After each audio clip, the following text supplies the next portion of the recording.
Hi good evening, welcome back to my channel. இன்றைக்கி வெண்பொங்கல் எப்படி செய்கிறதுன்ட்டு பார்த்துக்கலாம். கூடவே சைட் டிஷ்ஷாக வேர்க்கடலையோ பொட்டுக்கடலை சட்னி தான் செஞ்சுங்கிறது ரொம்ப நல்லாவே இருக்கும் இந்த காம்பினேஷன். இதுக்கு முன்னாடி ஷார்ட்ஸில் ஸ்வீட் பொங்கல் எப்படி செய்யலான்ட்டு காமிச்சிக்கிறேன். உங்களுக்கு தேவைப்பட்டாக்கா என்னோடய சேனலில் செக் பண்ணி பார்த்துக்கலாம்.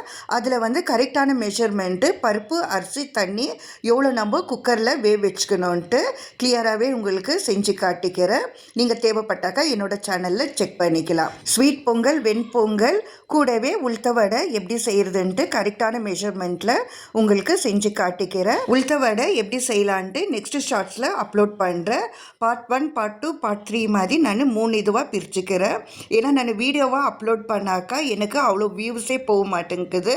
ஷார்ட்ஸுக்கு நல்லாவே வியூஸ் போகுது. ஆனால் பார்க்குறவங்க சப்ஸ்கிரைப் பண்ணாத பார்க்குறீங்க.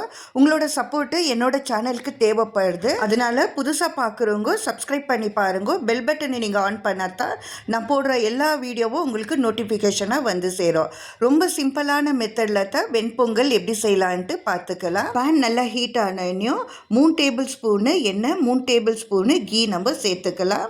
இல்லை உங்களுக்கு கீழே தான் செய்யணுன்ட்டு உங்களுக்கு விருப்பப்பட்டாக்கா 6 டேபிள் ஸ்பூனு கீயோ நீங்கள் சேர்த்துக்கலாம். எப்போனா ஒரு நாள் சாப்பிட்றதுக்கோசரம் எண்ணெய்னாலும் கீனாலும் கொஞ்சம் தாராளமாகவே நம்ம சேர்த்துக்கலாம். எண்ணெய் நல்லா ஹீட் ஆனோடனையும் ஒரு 1/2 டேபிள் ஸ்பூனு சீரகம் நல்லா வெஞ்சு வந்தோடனையும் பொடி பொடியாக கட் பண்ண இஞ்சி சேர்த்துக்கலாம். கூடவே 2லேருந்து 3 பச்சை மிளகா நல்லா பொடியாக கட் பண்ணிக்கணுமா இருக்குது. கொஞ்சமாக கருவேப்பிலை நல்லா வெஞ்சு வந்த பிறகு தாராளமாகவே ஒரு கைப்பிடியாளு முந்திரி நம்ம சேர்த்துக்கலாம். முந்திரி போட்ட பிறகு ஒரு 1/2 டேபிள் ஸ்பூனு மிளகு சேர்த்துக்கலாம். இப்போ நல்லா குழியாக வச்ச அந்த சாதமும் இதில் சேர்த்துட்டு டேஸ்ட்டுக்கு தகுந்த மாதிரி உப்பு நம்ம சேர்த்துக்கலாம். எப்போவுமே வெண்பொங்கல் கொஞ்சம் தளன்னு தான் இருக்கணும்.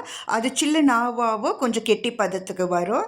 ஒரு கொதி வந்துட்ட பிறகு இறக்கி வச்சிடலாம். நம்மளோட வெண்பொங்கல் ரெடி ஆயிடுச்சு. இப்போ வேர்க்கடலை பொட்டுக்கடலை சட்னி எப்படி செய்யறதுன்ட்டு பார்த்துக்கலாம். 1 கப்பு பொட்டுக்கடலை, 1 கப்பு வேர்க்கடலை சரிசமமாக நீங்கள் மெஷர்மெண்ட் எடுத்துக்கோங்க. உங்கள் காரத்துக்கு தகுந்த மாதிரி ஒரு 4-5 பச்சை மிளகா சேர்த்துக்கோங்க.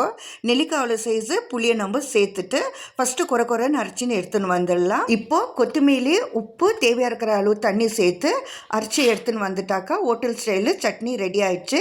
சட்னிக்கு ஒரு சின்னதாக தாளிப்பு கொடுத்துடலாம். இப்போ வெண்பொங்கலோ சட்னியோ ரெடி ஆயிடுச்சு. இந்த வீடியோ உங்களுக்கு பிடிச்சிருந்தா எனக்கு ஒரு லைக் கொடுங்க.